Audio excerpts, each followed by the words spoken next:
A popular topic of discussion on my channel entails criticism towards badly designed things in this game, whether unfairly overpowered items to 200 years champions to abilities that cause more harm than good to reworks that may have unnecessarily crossed the line. While they're certainly entertaining given how often people enjoy complaining about the game in its entirety, I feel like it would be disingenuous and unreasonably cynical of me to not acknowledge the good parts of the game every so often. In light of that, for today I want to pick 5 champions who in my personal opinion are excellent additions to the game for offering a strong balance of player agency, opportunity for counterplay, a clear purpose and role throughout all parts of a game from laning phase to the final teamfight, and how well thought out the abilities are. Keep in mind there are obviously more than 5, but for brevity's sake I'm only going to talk about 5 of them. After watching, you're more than welcome to share your own personal list of best designed champions if you like. But without further ado, let's begin. The most absurd thing about Bard is that while public opinion towards him is generally quite positive these days, people hated him when he first came out. He was one of the least popular champions on release, in fact, having one of the worst initial launches of any champion based on memory, only around like a 4% pick rate, whereas most champions have at least 10.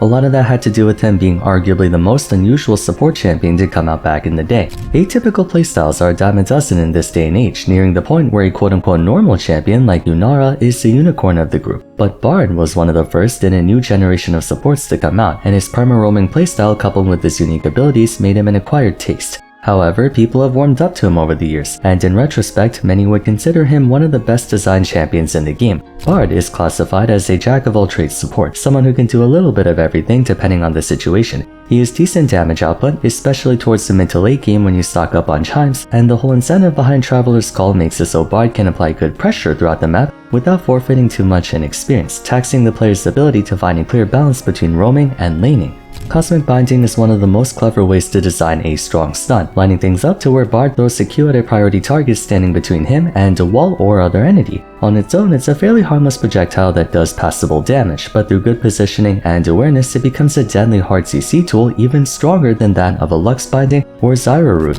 Awareness is ultimately the running theme of his entire playstyle. Each of his abilities require good awareness and game sense to be used to their fullest efficiency, giving Bard a very open-ended playstyle with a lot of potential impact. Caretaker Shrine serving as health packs for himself and his team, Magical Journey opening up tons of creative entry points for him and his team to engage or retreat, and Tempered Fate being a potential teamfight deciding ultimate if used correctly. I think that's what makes him so fun to play as well. All of his abilities can be used in offensive or defensive ways, making him one of the most versatile supports in the game. There's just enough guaranteed value to make him not completely useless, and at the same time the reward Bard gets from a successful ability usage is significant enough to be satisfying while not completely shutting down the enemy team's options. Rarely, if ever, do I see someone complain about Bard outside of the occasional comment of him being annoying with his poke damage. Whenever I see an enemy Bard land a clean Tempered Fate, I have to give credit where it's due. The fact that he can do so much in a way that isn't just healing or shielding the team is why people respect him. Magical Journey and Tempered Fate are awesome playmaking tools despite not doing any damage at all. Last but not least, he's a very stable champion. From what I remember, he usually hangs just above a 50% win rate, and there's nary a need to buff or nerf him either due to results hinging on the player's decision making, not how strong or weak his numbers are. All in all, Bard is one of the most ironically well-designed champions in League.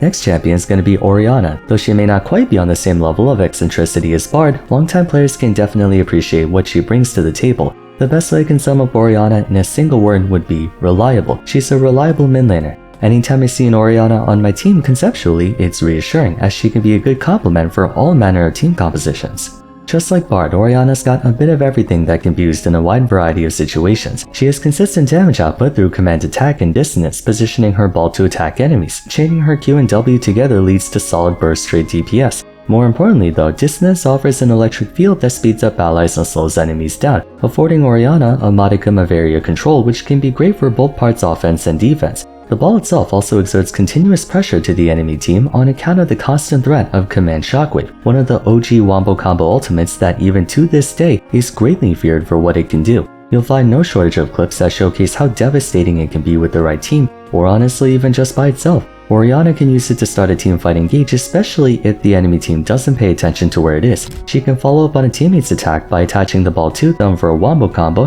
or she can use it to buy her team time to disengage from a fight. All 4 of her abilities have applications in aggression and defense, even her command protect, as she can put it on someone like a J4 or Malphite who's engaging to lead into the aforementioned follow-up shockwave. No matter what the situation, there's always something she can do to apply pressure to the enemy team or assist her own team, making her a very consistent champion. All the same, Orianna never feels unbearably oppressive to deal with. None of her abilities compensate for her weaknesses in a way that causes her to come off overpowered. She has just enough windows of vulnerability for poor execution to punish her, and her effective range isn't ridiculously high. Though she's considered a burst mage, her burst damage is on the lower end in exchange for all the other stuff that she has. One could also argue she's gotten power or feature crept over the years, one with the one-shot high mobility meta we're in, but the fact that she's consistently had good presence in pro play and solo queue across all ranks, and given her low bounce volatility outside of maybe an extra 5% AP or a few points of armor added or subtracted here and there, Orianna by all accounts is one of the most stable mid laners in the game. Just enough playmaking potential to feel good to play, just enough weaknesses to feel beatable by enough champions, and just enough utility and agency to wear multiple hats for her team. She is more than deserving of a spot on this list.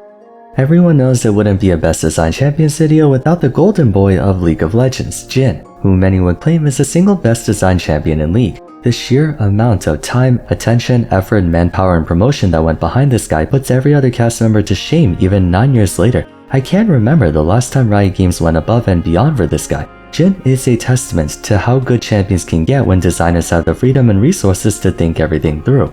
From a thematic point of view, I love how they were able to engineer a functioning and practical kit while managing to adhere to the number 4 as a concept. Auto attacks count up to 4 with a fixed attack speed, but they compensated by making all of them fire at twice or even thrice the power of a traditional marksman, the 4-shot in particular being a built-in execute no less. Dancing Grenade bounces on up to 4 enemies, getting stronger on the next hit if it kills the target prior. 4 enemies is a workable target cap for this kind of attack. Deadly Flourish marks enemies for 4 seconds and is a long-range route. Fantastic utility for a class that seldom has any to begin with. Captive Audience reveals enemies for 4 seconds and is good for scouting out potential areas and setting up for routes. Finally, Curtain Call has 4 shots, emulating his basic attack style, with the 4th one being a huge bullet that can potentially do thousands of damage.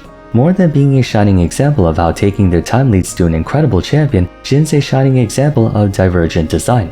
ADCs are characterized for their high DPS output and fast attacks. Jhin, on the other hand, specializes in quality over quantity, pumping out comparable DPS but in a smaller number of shots. They were able to take that concept and add that to the rest of his kit, making it difficult to land each of his abilities to their fullest extent, but if you can do it, the reward is oh so sweet. That very execution check is why few people complain about how strong Jhin really is. Dancing Grenade can be one of the highest damaging basic abilities in the game, amplified even further by the fact that a 150% ratio is way more deadly on a marksman with 800 AD than one with only 250 or 300. Deadly Flourish is one of the longest range and longest lasting routes in the game. Captive Audience traps can dish out more damage than Teemo Shrooms, and Curtain Call is basically 4 Caitlyn ultimates in one. However, the conditions behind each of them make them just difficult enough to not be a guaranteed win button, and even if they are, it's still within the range of what a marksman is expected to do. One thing I haven't really talked about too much in Bard and Orianna sections, even though it also applies to them, is the satisfaction of playing a champion playing an integral role in their design as well. Jhin is one of the most stylish champions in the game, experientially speaking. Whether an ARAM just messing around or playing in Challenger solo queue, the feeling of executing a target with your 4th shot, landing a crucial W at max range, or lining up that final Curtain Call bullet perfectly will give any player a shit-eating grin, especially when you see gigantic numbers to go along with it. There probably will never be a champion as brilliantly designed as Jhin for years more to come. Similarly to Jhin, no best designed champion list would be complete without giving mention to Thresh, the best designed support in history. At a time before Riot openly gave support champions actual carry potential in the form of DPS and whatnot, Thresh was seen as one of the few supports who could legitimately carry games. Considering the period in which he came out, he was honestly far ahead of his time, being one of the earliest case studies of a champion whose skin has equal impact in offense or defense, leaving the onus on the player to figure out how to best use it. Open-ended abilities are my favorite type of skill since there's an opportunity cost involved, not only giving you more playstyle variety, but also placing a cap on how far you can take that ability. It's a win-win situation. The champion gets to do more things, and the opposing team doesn't have to worry about that ability being frustratingly effective. champions who can only do full offense, full send into offense, and vice versa. In the case of Thresh, it's why he's one of the most engaging champions to play and play against. Death Sentence can be used as both an engage tool and a lockdown option. Dark Passage could be used to usher a teammate into a prime position to attack, or it can be used to help a teammate escape a bad situation. Flake can be used to push enemies away from you or knock them closer to you. Lastly, the box can be used to trap enemies, preventing them from running away, or it can be set up as a means of cover control if your team is trying to run instead. Thresh's kit's also designed to chain consecutive abilities one after another despite said abilities being functionable on their own. For example, Death Sentence can be used to engage into the enemy team, then he can Dark Passage an ally to follow him where he can then flay anyone who tries to run away and then trap them in the box. Conversely, Thresh can use Death Sentence to stop enemies from attacking his team, throw Dark Passage to his teammate who is being attacked, then flaying away any pursuers before setting down the box to impede them further.